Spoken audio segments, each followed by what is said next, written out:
Good afternoon again. We had the gremlins apparently in the computer, so it cut off for some reason. So let me begin again by just saying thank you.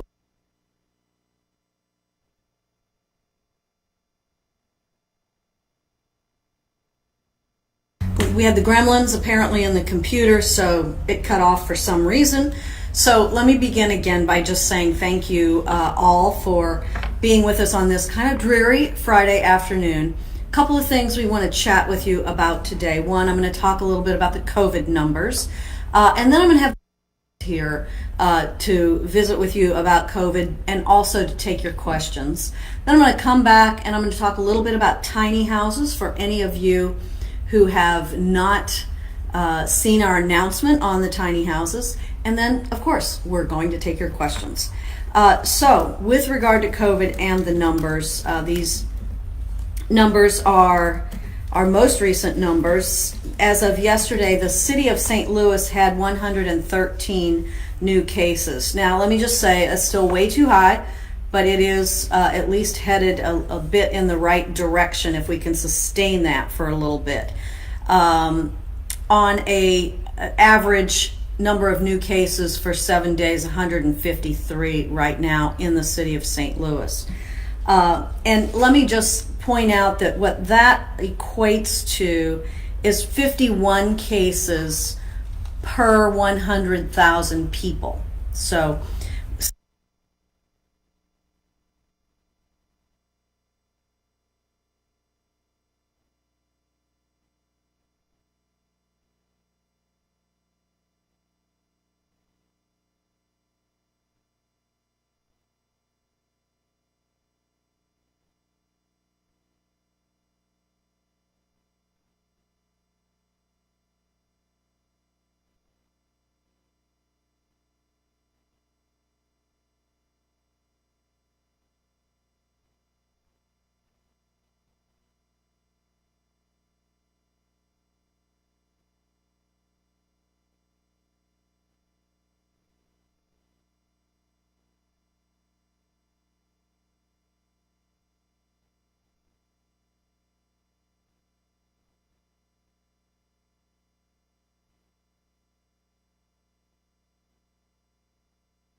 there are basically 1,000 people in the hospitals in our region today that are either COVID positive, that's 849, or suspected of being COVID positive, that was another 150. So that 1,000 people in the hospitals today is really taxing the capacity of our hospitals. And it's not so much about space, it's about people to take care of you when you're in the hospital. And so that's something we all have to be very concerned about, because unfortunately people will still have heart attacks, get appendicitis, break their leg, all the sort of normal emergencies, if that's a word, normal and emergency. You want to make sure, we all want to make sure that the folks there working at the hospitals, doctors, nurses, all the ancillary staff that it takes to take care of you, have the capacity to do that. So that is that's a very serious number. Number of people in the ICU in the region today, 170, and 93 of those folks are on ventilators. 130 people were admitted to the hospital 2 days ago, and 136 were discharged from the hospital. So those numbers are very serious numbers, and the city of St. Louis numbers are better than others, but they're still bad. Last thing I want to say is there are more people getting tested. That's good. It is starting to tax the labs a bit, and so we were running about 3.5 days on average to get your test results back, and that's inched up about another day. So hopefully that capacity will hold up, because it's very important to get tested. We know that we have on the horizon what we think is going to be some good news. 2 vaccines that appear like they may be ready to go shortly. Maybe even a saliva at home test. You've been reading about that. That would be extremely helpful in a lot of cases. But we're not there yet. We are, these numbers are still on the wrong trajectory. They are still headed up. And so we're asking you really just to lock down even a bit more. So I'm going to turn this over to Dr. Eccles. I'm going to slide out. He can slide in. He's going to give you some updates. And of course, he's the best person to answer your COVID questions. So thank you all. I'll be back. Dr. Eccles. Thank you, Mayor. Good afternoon, St. Louis. As the Mayor mentioned, I'm here to talk to you about what's happening as it relates to COVID-19. A lot of the data the Mayor has already shared with you. And so what we're seeing again is that the majority of exposures and COVID-19 transmission is occurring in those private social gatherings. And so the last Health Commissioner's order, which went into effect on last Saturday, November 14th, prohibits any private gathering in the city of St. Louis of more than 10 people. And so we really need people to understand the importance of this. This executive order went into effect because the transmission that we were seeing related to COVID-19 was occurring in small social gatherings across the city of St. Louis. And so we wanted to make sure we were implementing a targeted approach to address the root cause of the spread of COVID-19 in the city of St. Louis. So we ask that every resident, every visitor comply with this mandate. Again, and the goal is to slow the spread of COVID-19 in our jurisdiction. We're also mindful that Thanksgiving is next week, as well as a few other holidays, and so we want to provide a moment, take a moment to give you some updates on things that you can do as an individual and as a family to protect you and your family from COVID-19.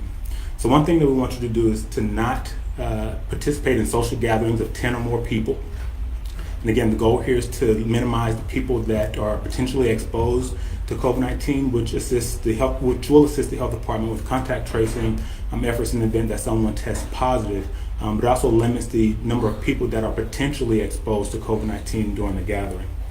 We also want you to avoid crowded gatherings. So this is also shopping season. So a lot of people like to go to the malls, the outlets, etc. So please be mindful when you're out in the community to maintain at least 6 feet of distance between yourself and individuals that do not live in your immediate household. This is really important to reduce your potential for being exposed to COVID-19 over the upcoming weeks.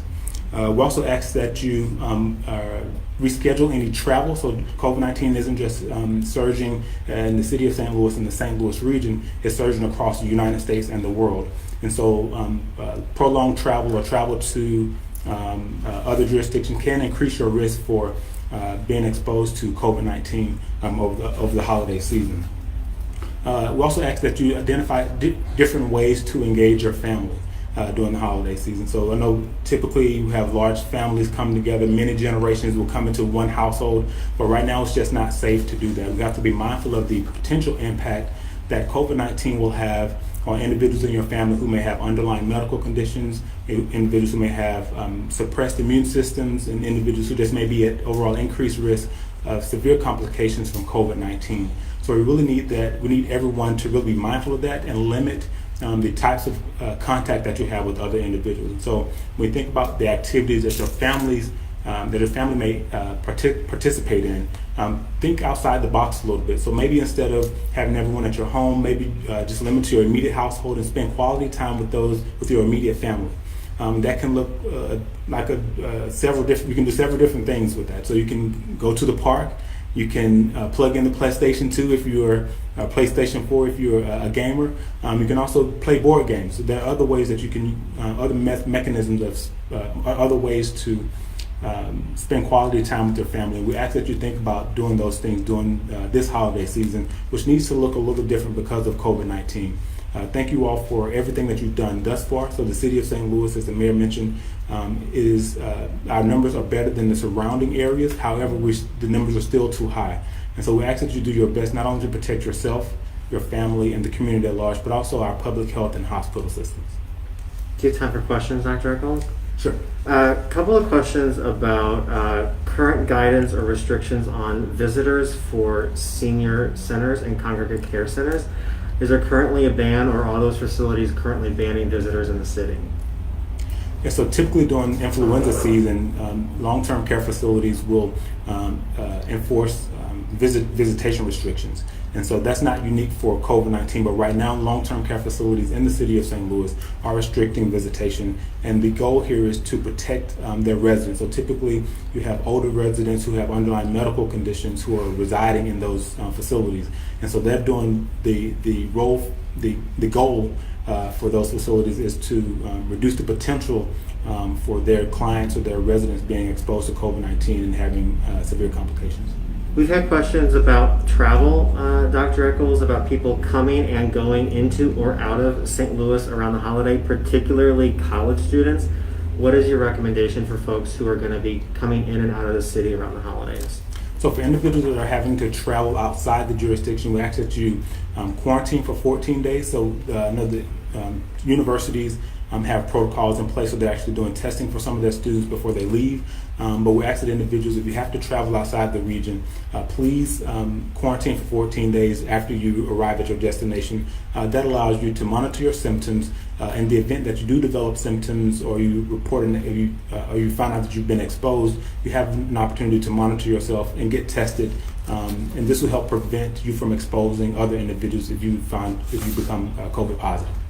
So about gatherings for Thanksgiving, Dr. Eccles, can you speak to whether there's a difference about them happening indoor or outdoor?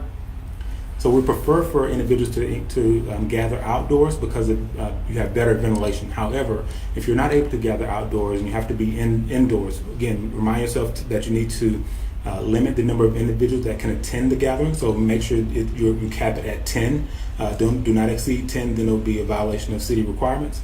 But make sure you limit the number of individuals that are attending. If you aren't able to have your event outdoors, make sure you're able to either crack open some doors or open some windows, and that also helps improve ventilation in the indoor setting. I think we have two more questions for you, Dr. Eccles. Just about COVID-19 in general, what are the current restrictions or guidelines that the city has in place for churches and houses of worship? So to date, churches have not been deemed to be or determined to be a significant source of transmission for COVID-19. And so right now, churches are limited to the capacity restrictions, which means that they have to maintain. Individuals have to be 6 feet apart. They also have to adhere to the face covering requirements in the city of St. Louis. So those are the restrictions on places of worship at this point in time. However, as we continue to monitor the data and we get information from individuals who test positive in their close contacts, if we identify that churches are a source of transmission, we may have to implement or enforce additional restrictions for places of worship. I think this is the last new question for you, Dr. Eccles. A couple of folks are watching asking about schools. What is the status of schools, and what direction do you think they're going to be heading in terms of moving forward with rising numbers? That's a great question. So we've been dialoguing with schools over the last few months, and one of the things that we've also seen is that there isn't a lot of transmission in schools either. Our focus in the city of St. Louis was to make sure that schools had good infection control and operation plans in place before they resumed in-person learning. And that has been very beneficial. So again, we've had very limited or very minimal transmission in schools. And so schools have done an amazing job implementing the infection control and operation plan that they've created.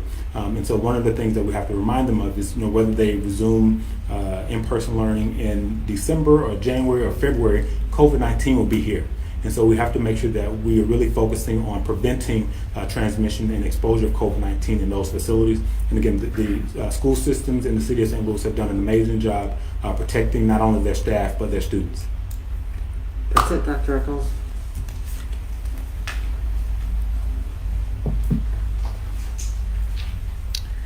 So thank you all. Do you have any questions for me, or can I talk about tiny houses? Tiny houses. Okay, good.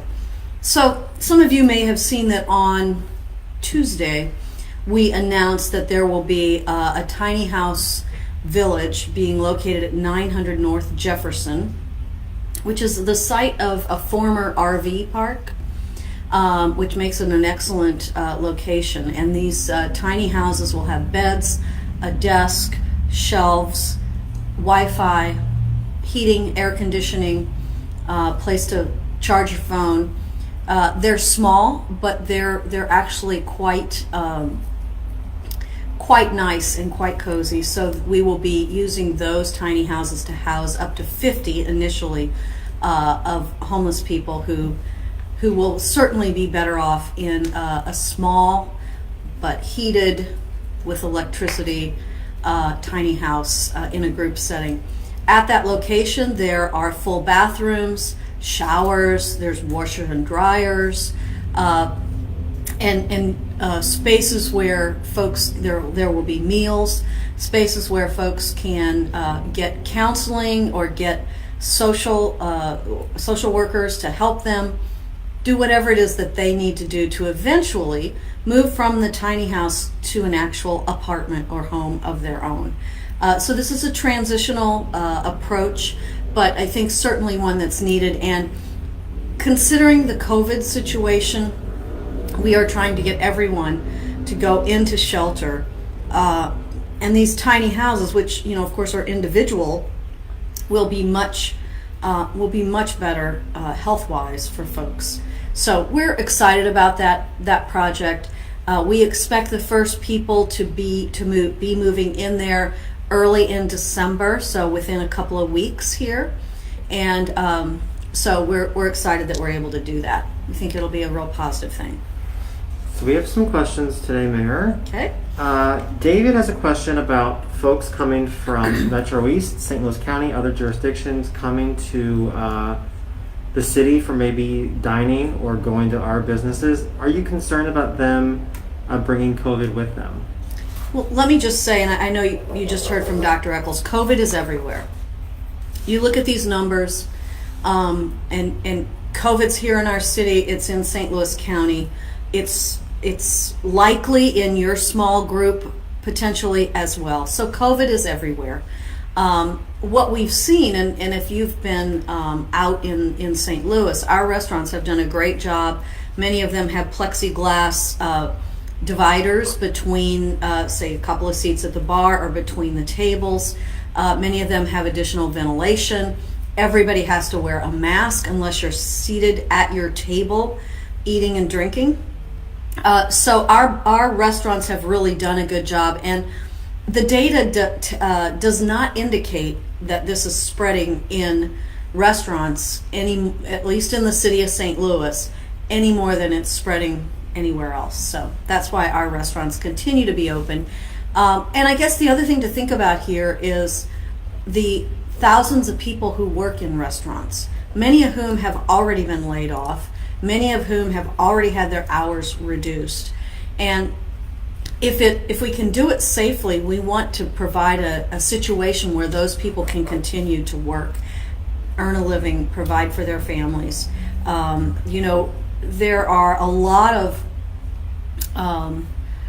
there's a lot of results from this COVID crisis that we're in now. We're seeing more domestic violence. We're seeing more suicide. We're seeing way more violence, homicides, shootings, and we're seeing more folks relapse in terms of drug treatment, and we're seeing more overdoses. So all those are also related to COVID, people being out of work, and that sort of thing. So this is trying to balance all of that. Question about testing, Mayor, and I don't know if you talked about this at the top. Is the city getting results faster than 5 days? This is a question from somebody who just got a test yesterday. We are getting results faster than 5 days, but it has gotten a little bit longer. This week we're seeing 4.5 days. This is an average, of course. And as more people get tested, the labs, they have a finite capacity.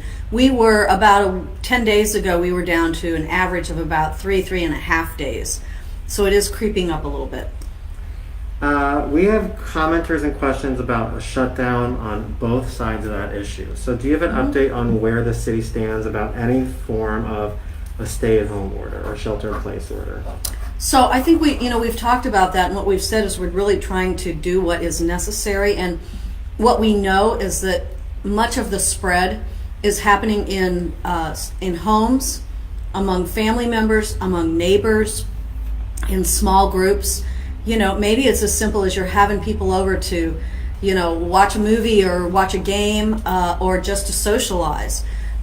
So that is why we really are encouraging people to limit their groups to 10 people, the same 10 people all the time. So at this point, nothing's off the table. We're going to continue to look at these numbers, but St. Louis City numbers are about half of what they are in the rest of the region, a little bit. We have 51 cases on average per day per 100,000 people, so right around 150 cases a day. St. Louis County has 80 cases a day per 100,000 people. St. Charles has 110 cases per day per 100,000 people. So all of those things, they never go off the table, unfortunately, but if we can get people to lock down their gatherings, not have that big Thanksgiving dinner, not to socialize widely, we think that we can make it through this spike that we're in right now. COVID question, Mayor. You mentioned the 1,000 people in the hospital. Mm-hmm. Is the city in conversations about temporary hospital sites, alternative care locations, and helping hospitals boost staffing capacity? So we are part of the pandemic task force, and I'm sure, hopefully you all watch Dr. Garza regularly. The pandemic task force is made up of the leaders, elected leaders of the regions, the public health official of the regions, and the top medical officials of the 4 main hospital systems. And we talk about this more than once a week. You need beds, but what you need more is people to take care of those folks that are in the hospital. And if you remember back in the spring, early summer, COVID was not at this high level all across the United States. It was more in pockets. And so now what we have is a situation with staffing in the hospitals that is very, very taxed. So it's not about adding the beds. You can't make a doctor between now and next week. You can't make a nurse between now and next week.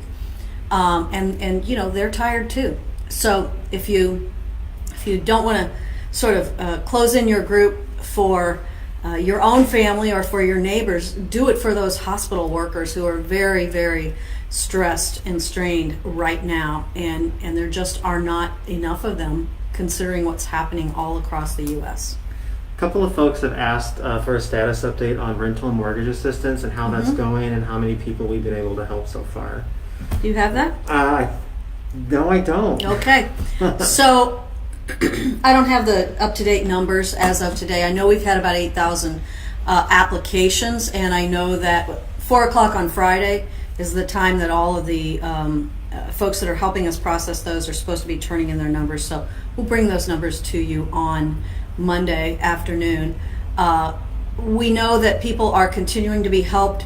Anyone who's in an eviction proceeding is getting moved to the top of the list. And what we do is we work with the tenant to get their documentation. We work with the landlord to get their documentation. We try to mediate between the two, and then when we determine what the rental assistance can be, we pay that check directly to the landlord. So that's the situation. I don't have the up-to-date numbers. We have a couple of tiny house questions, Mayor. Can you speak to some of the services that will be coming with folks who will be staying there? Mm-hmm. And are there volunteer opportunities in the city to work with unhoused individuals?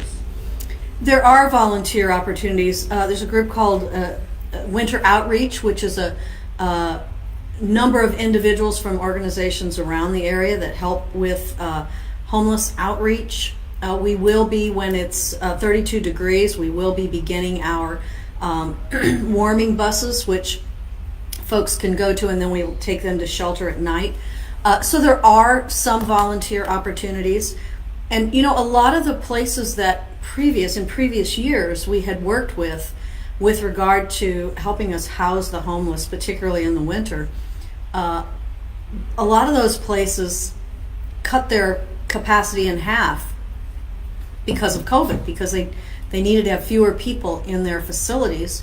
And most of them have not come back yet. They also have a hard time with staffing, and they have a hard time getting volunteers. Traditionally, a lot of their volunteers have been older people, retired people, who are now at such great risk of contracting COVID that they're not able to volunteer at this point. So you, of course, would be welcome to contact any of those agencies and volunteer services.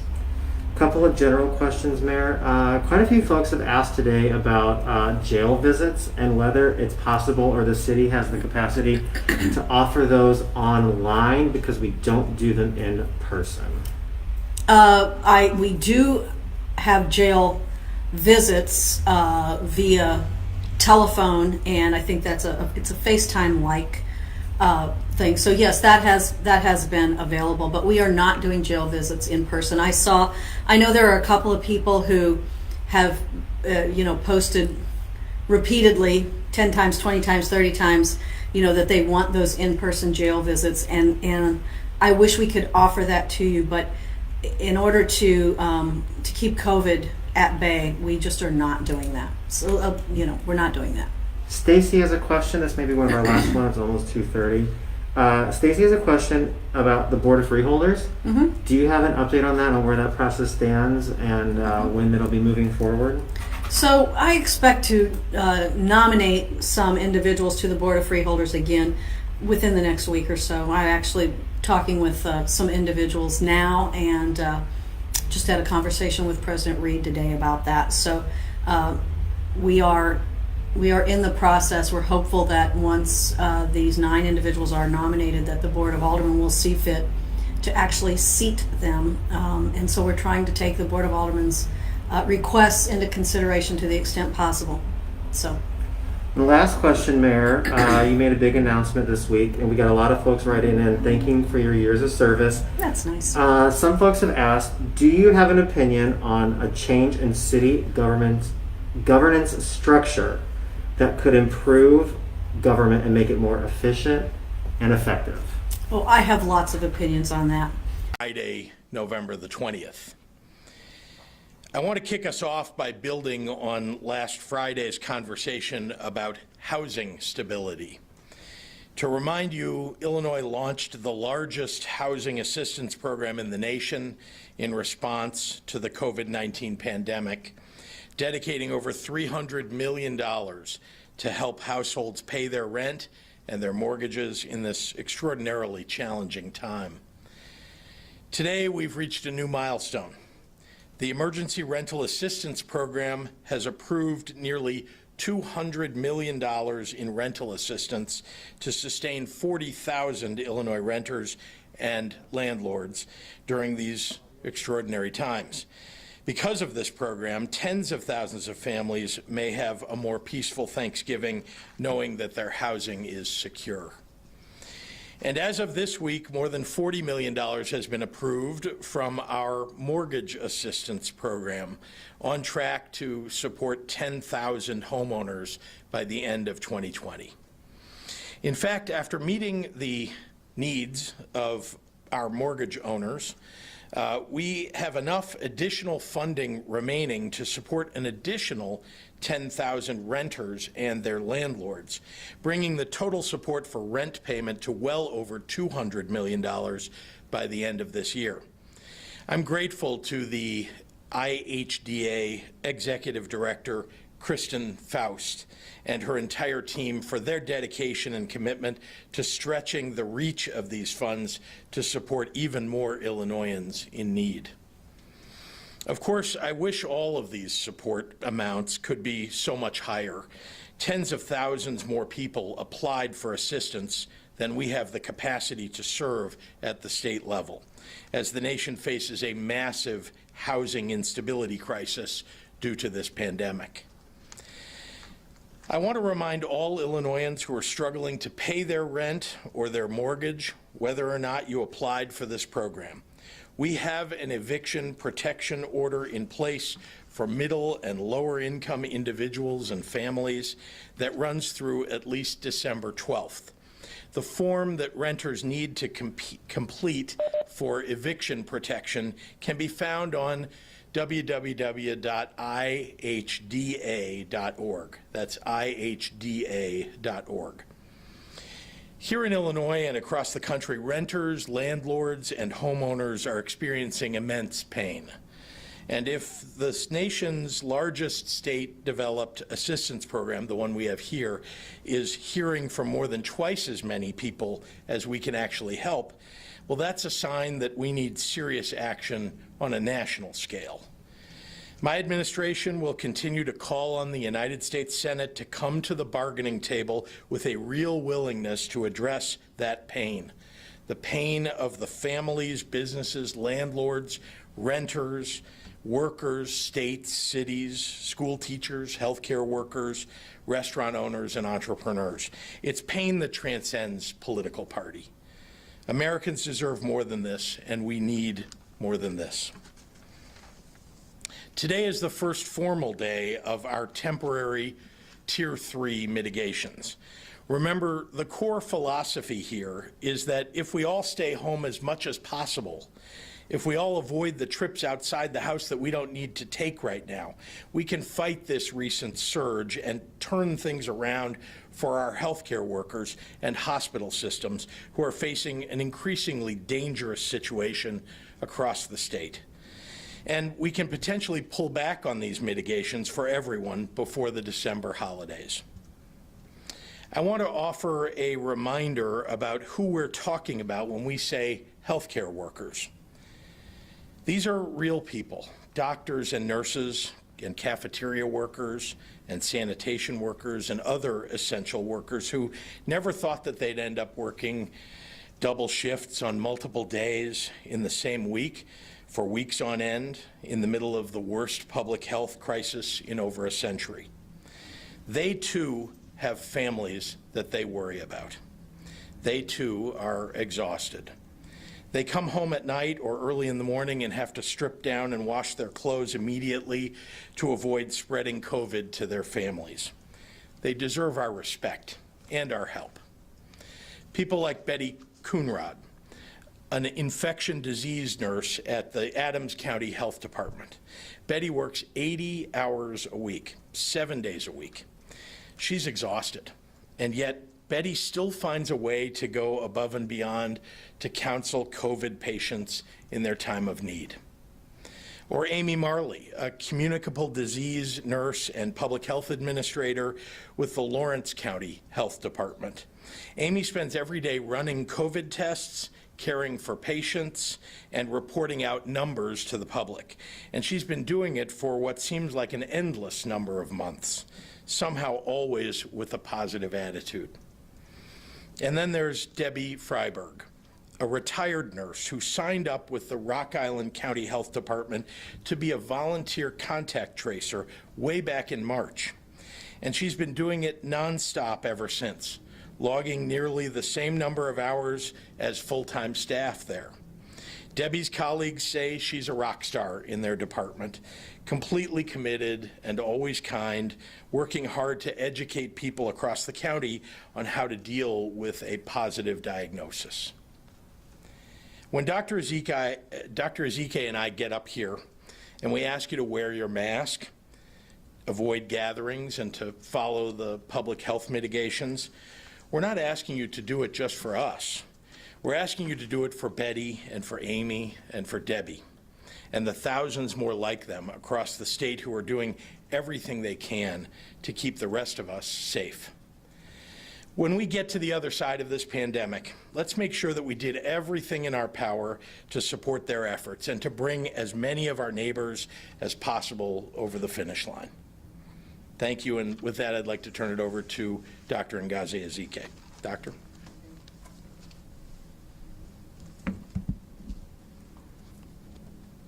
Thank you, Governor, and happy Friday.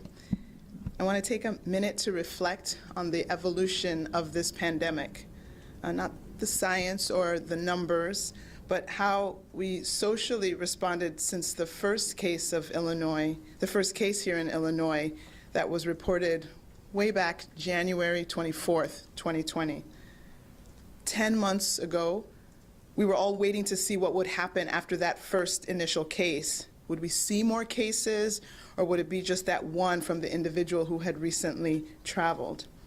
Then we saw the second case here in Illinois, and that was the first person-to-person transmission in the United States, and the alarm started to sound and quickly grew as additional cases were reported day after day. Healthcare workers and public health professionals worked around the clock to learn as much as possible and share it with the public as quickly as possible. And during this fretful time, we came together to support one another. And we reached out to others, and we called and we checked on each other's welfare. We didn't look for who we could blame, but offered support to one another instead. When states across the United States and even some countries around the world began the stay-at-home orders, we all wanted to do whatever we could to prevent additional sickness and deaths. And it worked. And the number of cases decreased, as well as the number of hospitalizations, as well as the number of deaths. They decreased dramatically. But as we've seen our numbers trend in the wrong direction now, unfortunately, that support that we initially saw has faded, and in some cases is absent. Just as real as the virus is, so is the COVID fatigue that is accompanying it. And we're all tired of this virus, and we're tired of staying home, and we're tired of denying ourselves our common pleasures. But instead of blaming the virus for these concessions that we've been asked to make, we're looking to blame one another.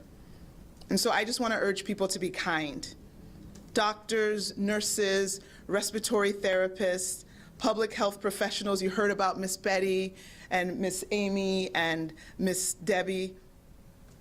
All these people and so many others continue to work around the clock, and they're continuing to try to prevent additional illnesses. There are absolutely zero easy answers. There's no simple equation that says if you do X, then Y gets to happen. There's still many unknowns, there are many variables, and so there's no solution that's 100% effective, especially when it depends on every other member of the community to buy into the plan. For every person who is screaming that they have to have in-school learning, you have others who are adamantly against it. For every person who wants to have dinner inside of their favorite restaurant, there are those who are worried about their own personal safety and their lives. None of us has a crystal ball, and while it's often said that hindsight is 20/20, we are still in the year 2020, and you and I, all of us, can't wait to put this year 2020 in the rearview mirror. But until then, let's make decisions with the information, with what we can see right now. I'd ask for all of us to have patience and compassion for those with whom we may disagree, and to understand that this is an extremely difficult time for everyone. Nobody is getting through this unscathed. I think Dr. Singh said it very well yesterday, that this is a traumatizing mass casualty experience for all of us. Today, we are reporting 13,012 new cases of COVID-19 for a total of 634,395 cases in Illinois.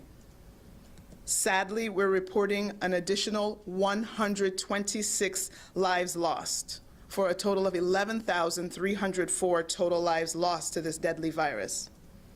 Overnight, 6,111 people were in the hospital with COVID-19, and of those, 1,196 were in the ICU and 604 were on ventilators. In the past 24 hours, more than 116,000 tests have been reported for over 9.5 million tests thus far in Illinois. As we head into the weekend, I encourage each of you, offer kindness and support to your fellow neighbor. We all desperately need it. And of course, we also need you to wear your mask, and we need you to keep your distance, and we need you to get your flu shot, and we need you to plan a very small, household-only, safe Thanksgiving. Thank you. Hola y buenas tardes. quiero tomar un minuto para reflejar sobre la evolución de la pandemia, no de la ciencia ni de los números, pero de la manera como respondimos desde que se informó el primer caso en Illinois el 24 de enero de 2020. Hace 10 meses, 10 duros meses, todos estábamos esperando a ver qué pasaría después de ese primer caso. Preguntamos si iba a haber más casos o sería solo un caso de alguien que viajó recientemente. Cuando vimos el segundo caso en Illinois, fue la primera transmisión de persona a persona en los Estados Unidos.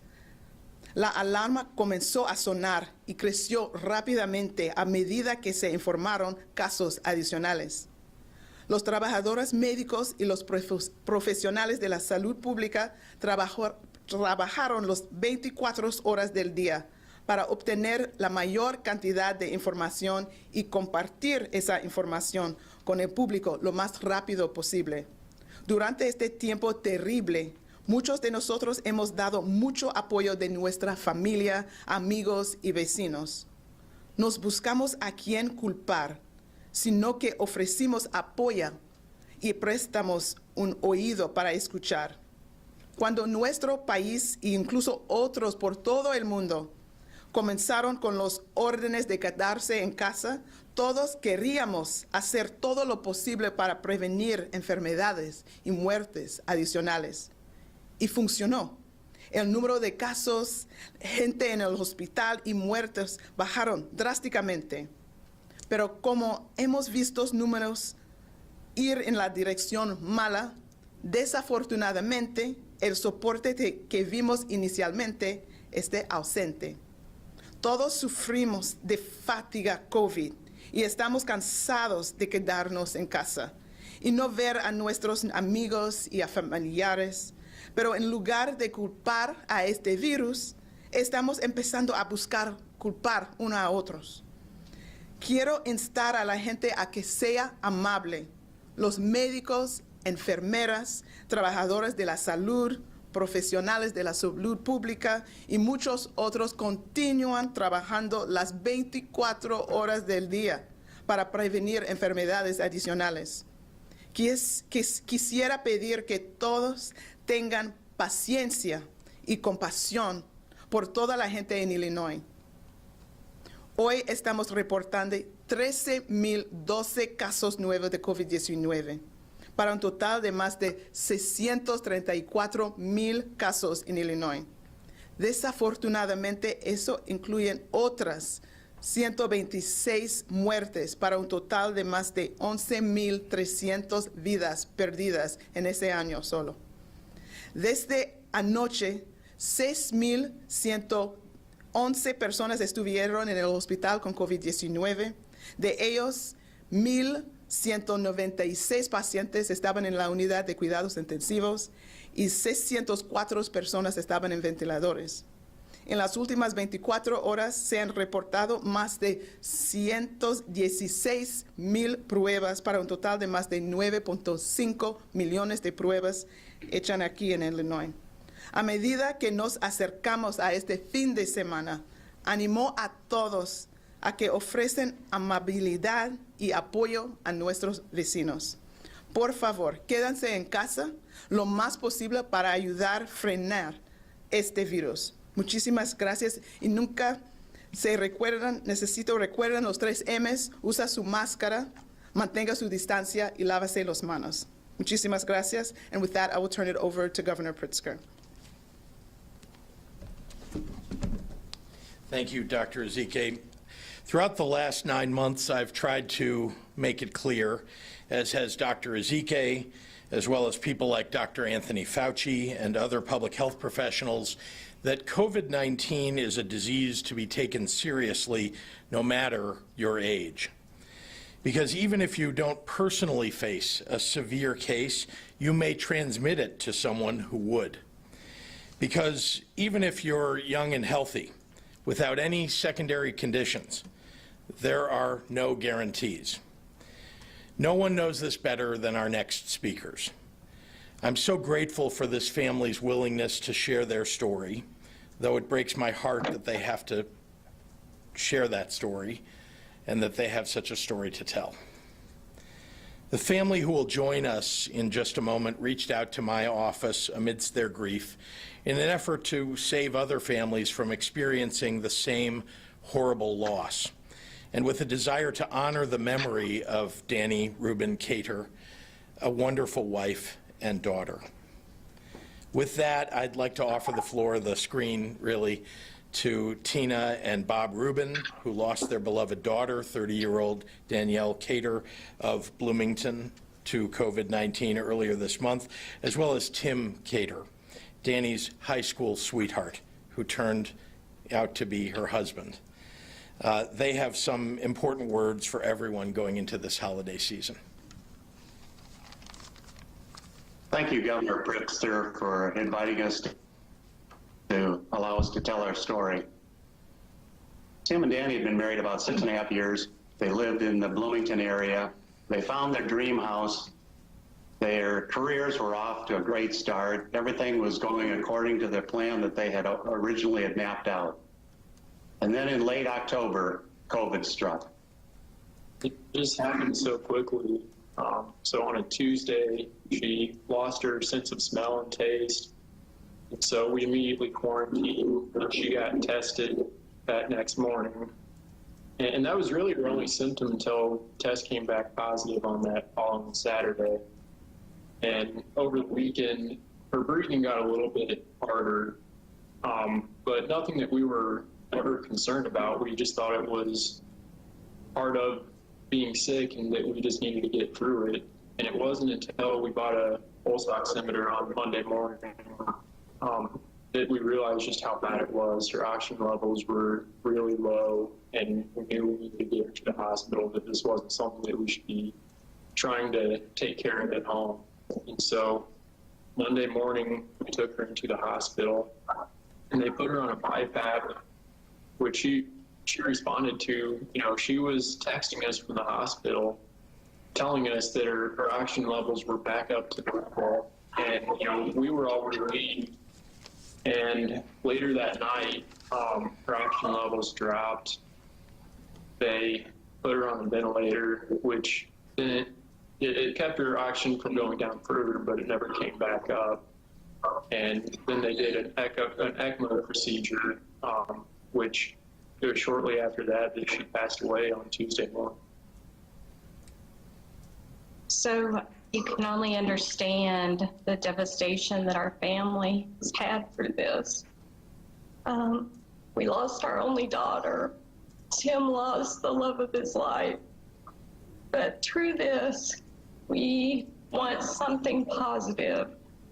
You know, these aren't just numbers. They're not just statistics. These are real people with real lives and real futures that have been stolen by this virus. Coming forward, we want to take all this negative energy that we have right now and try to turn it into something positive. If we can have one person stay home, do something positive for someone else by making sure they quarantine when they are sick, following all the CDC restrictions. I know everybody's tired, but you just have no idea the devastation losing someone brings to a family. And we really appreciate the opportunity that the governor's office, the governor and his team has allowed us to tell our story and maybe make a difference in fighting this horrible, horrible virus. So with that, if Governor Pritzker would like to take over, thank you. Thank you very much, both to Tina and Bob and to Tim. Thank you for sharing your story. It's a parent's worst nightmare to have to bury your child. And Tim, I am so sorry for the years of happiness that were stolen from you. You and Danny deserved a full lifetime together, but I'm really glad that you found so much joy in the time that you did have. My heart breaks for Tina and Bob and Tim, for each and every person across our state who mourns someone gone too soon. Maybe we all ought to take a moment to recognize the losses that have occurred all across this state. May their memories be for a blessing to those who loved them and to all of us. And before I take questions, I also want to note that Tina and Bob and Tim have created the Danny Rubin Cater Memorial Fund for COVID Care. It's a program that will provide COVID-positive residents in their community with care packages to help them monitor their temperature and their oxygen levels at home. Remember, you're alone. When you're in isolation or quarantine, you're alone. So to learn how you can help, you can visit MaconCountyGives.org. I'm going to spell that, M-A-C-O-N, that's Macon County Gives.org. Thank you, and I'm happy to take questions from members of the media. I wonder if we might get an update on the vaccine, and maybe it's Dr. Zike, how, as well as you, how is Illinois preparing for the FDA approval of the various vaccine candidates? And I have a couple others on that same thing. Yeah, so we all heard the exciting news today that that Pfizer is going to move forward and submit their full application to the FDA. And so if everything goes smoothly, I know the FDA is going to be reviewing this rapidly. We know that that process can take as little as 2 weeks, maybe up to 4 weeks. And we already know that we heard from directly from General Perna that as soon as FDA approval is granted, the next day they would start shipping out vaccine. So of course Pfizer is the vaccine that was going to have to be held at the ultra cold storage. And so a lot of planning, trying to identify all the locations for ultra cold storage that we have in the state. We've also gotten ordered 20, we have 20 separate contraptions that can hold vaccines at that ultra cold level. And so those 20 freezers, if you will be placed in all of the 11 regions to make sure that there is access for every part of the state to the vaccine. We know that the first amount of vaccine that we'll be getting, unless things change, we were initially told that we would get about 400,000 doses. And so that is the number that we're kind of working with to identify how we will partition that out for the first phase, which is phase 1A.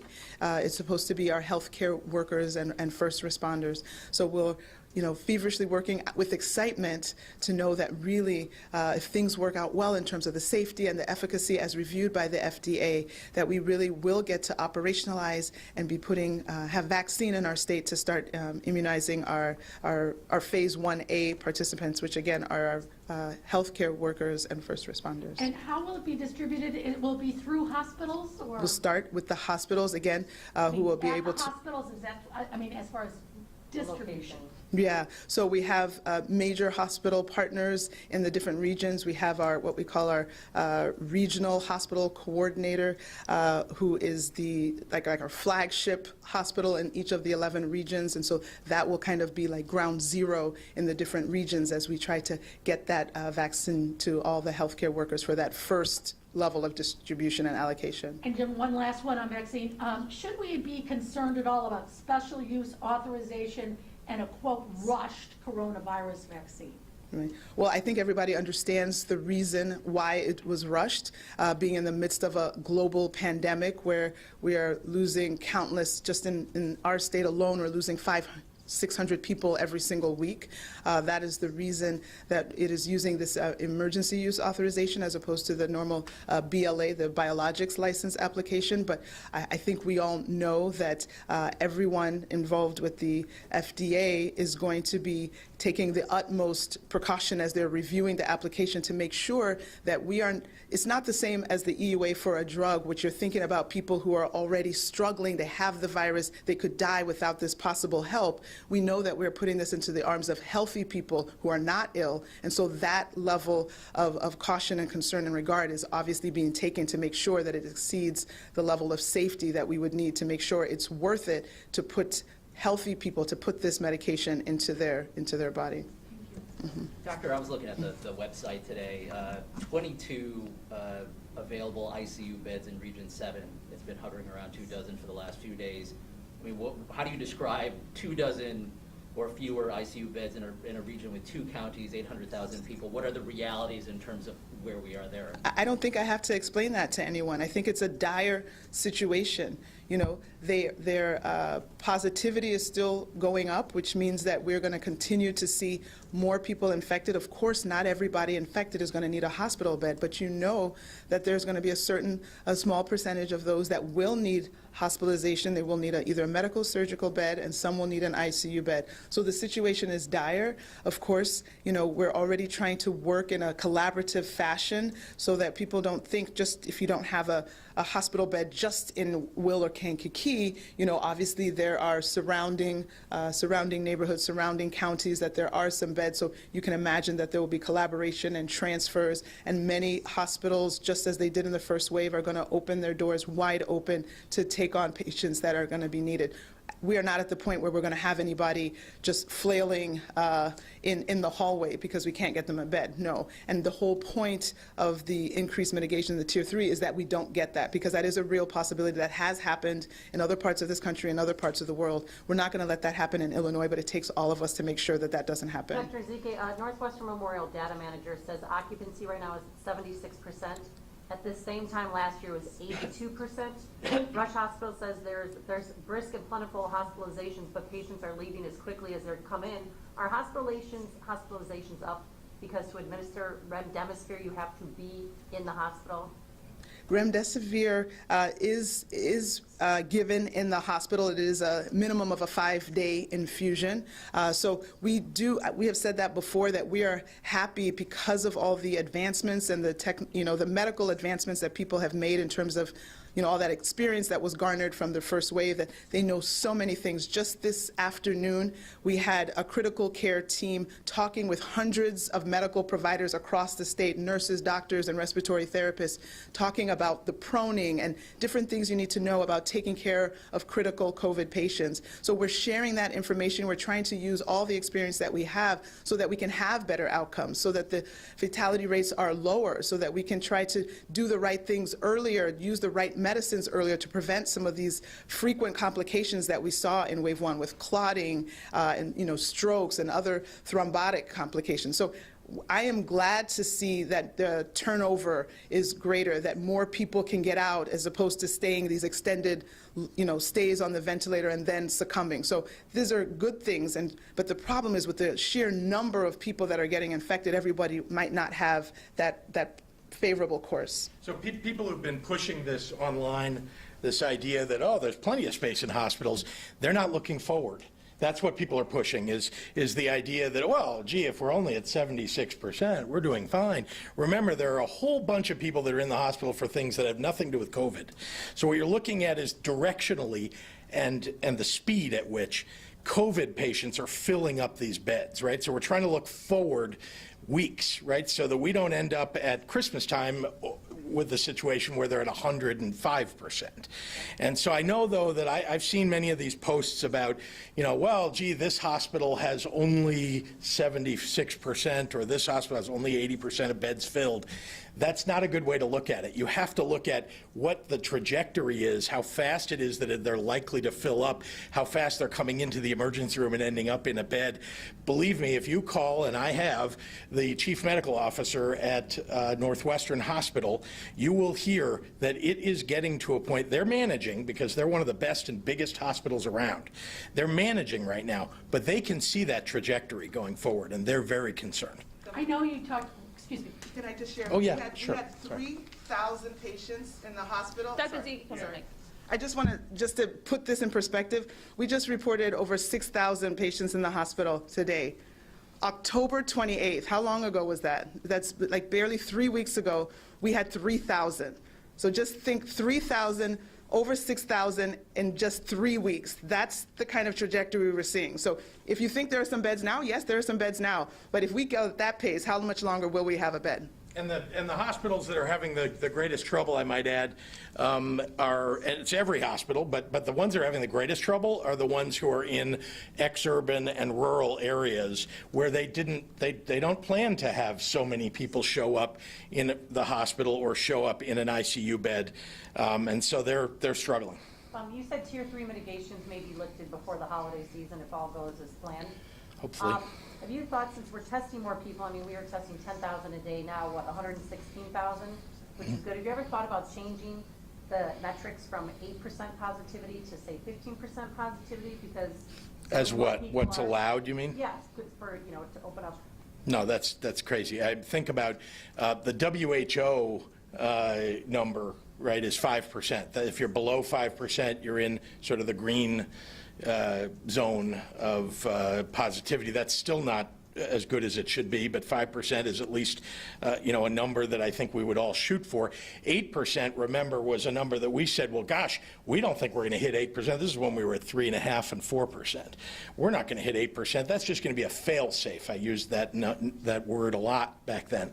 8%. Well, gosh, now we're at 16. I mean, in some places, 19% in some regions, and across the state, about 14%. So we're in a serious situation now. We'll take one more in the room. I know you talked about Mike Madigan yesterday, but I was not here. But the question is, when is the last time you spoke to Speaker Madigan, and why don't you tell him to resign? Well, I made my statement yesterday about that, and I'd say another thing, which let's see, when did I speak with?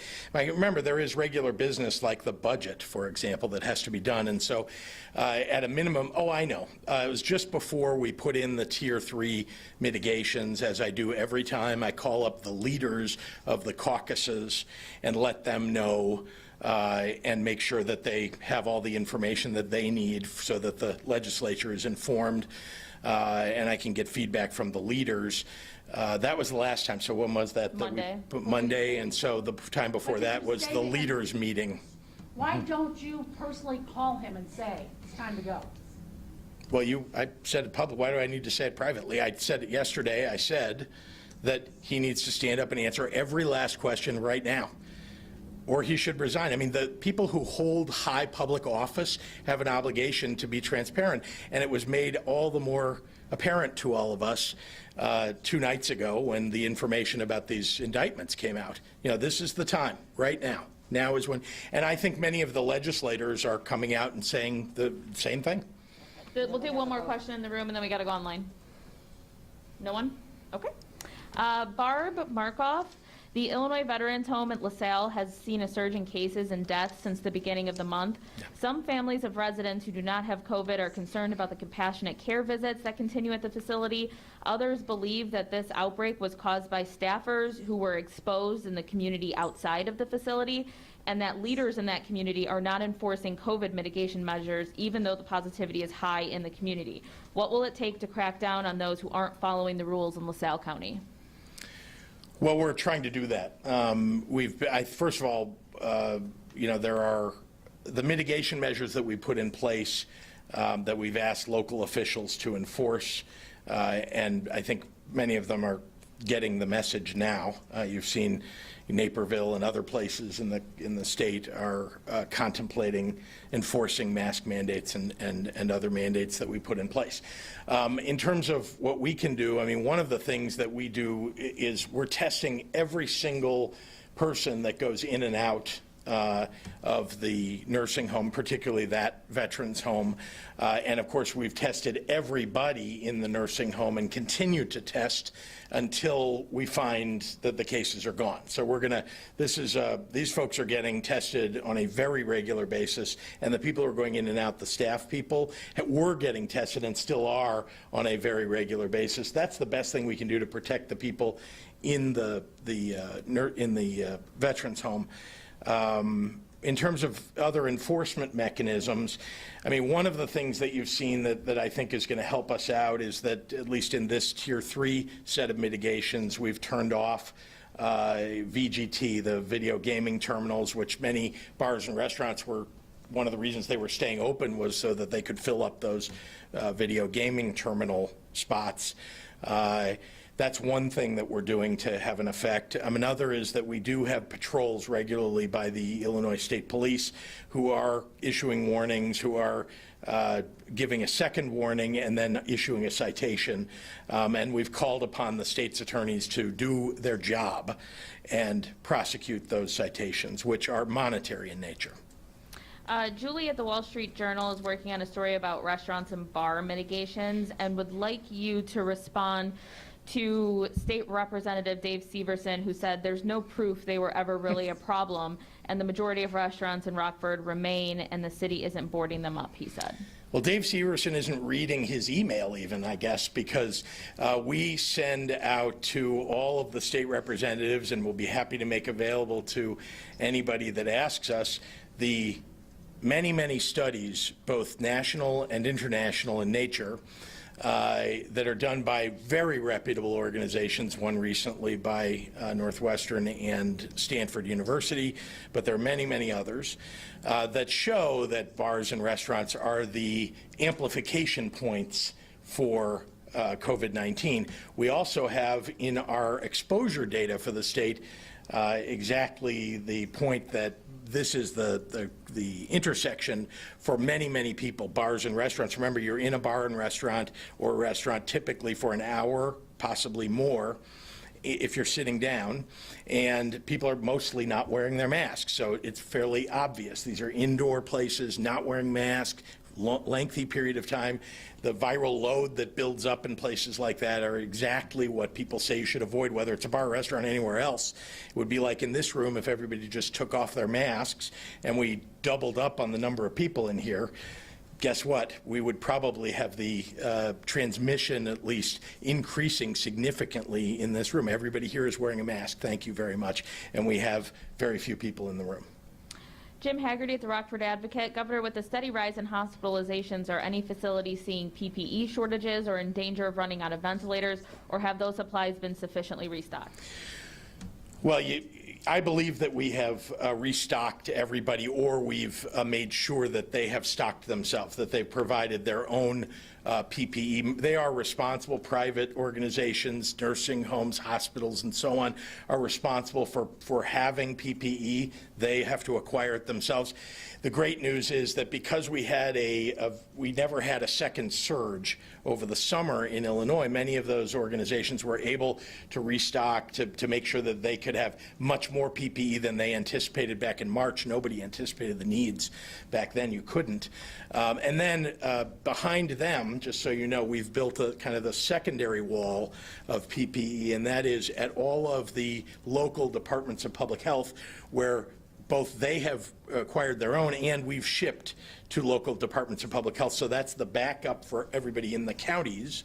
And then the state of Illinois has a very large supply that is backing up, again, those two walls that, you know, in case we get to a point where we need. But we have many of almost everything that we need. I think that the one item that I look at this now regularly, the inventory, the one item that we're still stocking up on is gloves. That seems to be a problem all over the world, but we're continuing to acquire anything we can find. But again, there's a couple of walls before it gets to the state. Dave McKinney at WBEZ. The latest IDPH numbers show available hospital beds and ICU beds, and they showed a sizable drop in the past 24 hours. Is there a significance to this, or is it merely a daily blip? Yeah. Somebody's really paying attention to the data on our website, and I'm grateful for that. So you will see that there are several thousand less available beds, and because we have asked all the hospitals, look, when we have you put in the numbers in terms of what beds are available, we can't just have you say, oh, there are 300 beds available, if you move this over and you did this. We actually need to know how many beds are available that have staff that could actually work it. And so when you put that extra clause that actually you would have the staff to man that bed now, the numbers drop significantly. And so that's the more workable number that tells us that if there's this big surge, of patients coming in today and tomorrow, can you staff it today? And so when you put that on it, the numbers go down. It's not aspirational beds that you potentially could staff, but how many can you staff today? And so those numbers have come down. When did you make that change? So we put that information out about a week ago, saying like we want to know what you can actually staff. And so people are adjusting their numbers to be consistent with that new definition. And just to point out, there's a bit of subjectivity in that, right? Nothing wrong with that. But understand that if you have an empty room that's on a hall and you've got a certain number of staff and you've been serving, I'll just say 10 rooms, and you've got 2 others on a hallway, could you fill the other 2 with the same staff and still manage that? And again, with double shifts and people working longer hours, it's possible. And so there's a subjectivity to it for the hospital when they're judging how many of these beds can we actually staff properly. Sarah Mansour at Capital News, Illinois. Yesterday, Representative Mizaki said the governor and AG Raul should consider filing state charges similar to federal charges filed in Wednesday's indictment. What does the governor think about that? The governor doesn't have the ability to file charges, and I do not believe that the Attorney General has the ability to file charges, like criminal charges, as she's suggesting. It's been 24 hours, and the Speaker hasn't called a press conference to answer any questions. Isn't Representative Mizaki an attorney? I'm kind of surprised at the question. But I do not know. It's been 24 hours, and Speaker Madigan didn't call a press conference to answer any questions. How long will you wait to make him resign? Well, there are opportunities, I believe. For example, there is a committee that's been put together in the House. That's one opportunity. The Speaker can hold a press conference anytime he wants to. I'm not the one who's really ultimately the judge of this. Remember that the decisions that get made about who the Speaker of the House is ought to be and should be and are made by the members of the House. I just expressed my opinion about it. Gaynor Hall at WGN, what support is the state providing for hospitals like Morris Hospital in Region 7 that are at or near capacity? What supports? I didn't hear. Yeah, what support is the state providing for these hospitals like Morris Hospital in Region 7 that are at or near capacity? Sure. I think I don't want to take away from the doctor's answer, but I'll just say you did hear the doctor say that when hospitals hit capacity, or at least as they're approaching capacity, what they're looking to do is to find, is there a way to take people who are in a less acute condition and perhaps move them to another facility, to another hospital and so on, or to divert folks who might otherwise come to that hospital before they ever enter a hospital to go to another hospital. That's one of the ways, but I'll let Dr. Ezike. That's accurate. There's, we're playing a little bit of, not to be glib, but a game of checkers, trying to move people where there's available bed.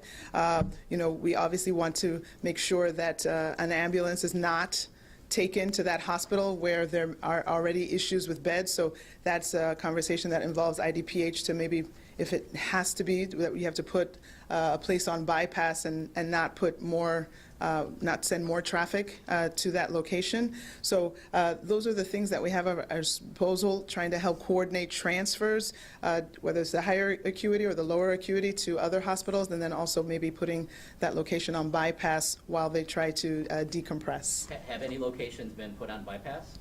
So I don't have the names, but there have been situations where the ED was full and they haven't been able to move the patients from the ED to a bed because there's not an available bed, and so those requests have been made in many an occasion in the last month or so. So I think we have had to grant that in some states, in some situations. I can't tell you the names now, but I think many requests have been made, and then we've tried to figure out when we just really had to, because that obviously increases transport time for ambulance, and so that affects people's health too when they need emergency care and have to go a few extra minutes to get that. And I think I'd add on top of the, if I may, Dr. Ezike, in terms of hospital capacity, one of the things, there was a question earlier about remdesivir, and one of the things remdesivir does is it shortens your stay in a hospital. And so when we got the free remdesivir, from the federal government, we made sure to distribute it to places where we knew there would be more challenges perhaps. And we continue when we get shipments of any sort like that from the federal government. We have one that's coming, I think, that's related to another treatment that's been authorized. We try to distribute it to places where we think there's going to be a higher incidence of people who would stay in a hospital longer, and to places that get less well served, I guess is the best way to say it. Hannah Mizell, between last Friday and today, IDPH is reporting more than 6,500 new COVID cases in nursing homes. Since the state began reporting that weekly, that is the largest number that it's ever been. What is happening?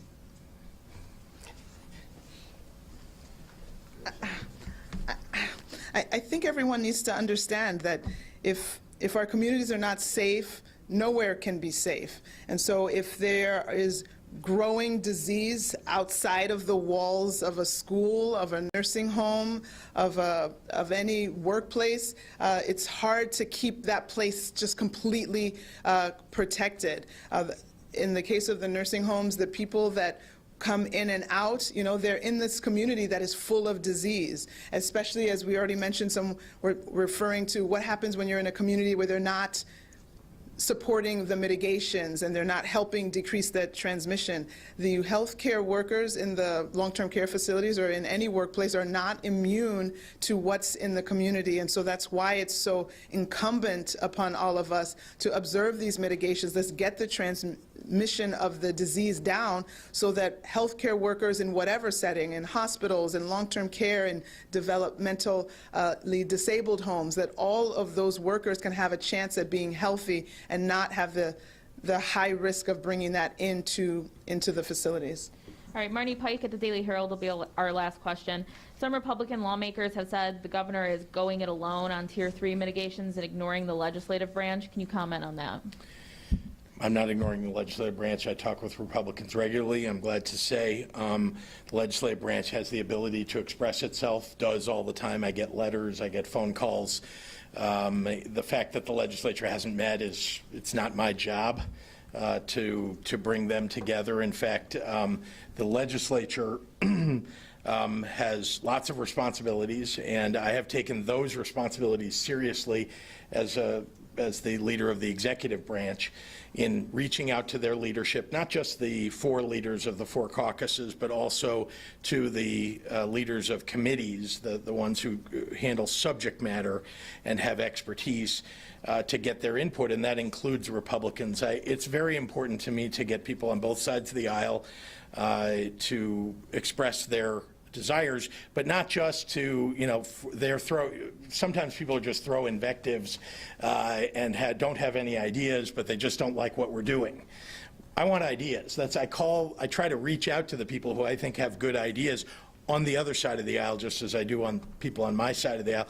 And indeed, I just would point out that one of the most important things that we put in place so early in this state, the mask mandate, was a result of a conversation with a Republican state representative.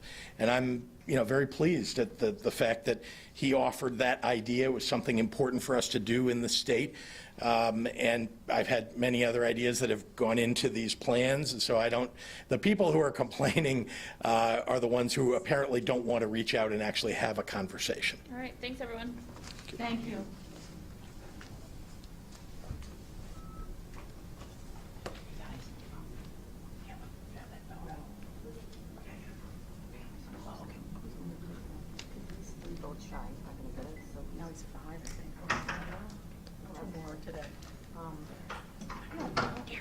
Daryl, I'm sure they have. Yeah, some favorite.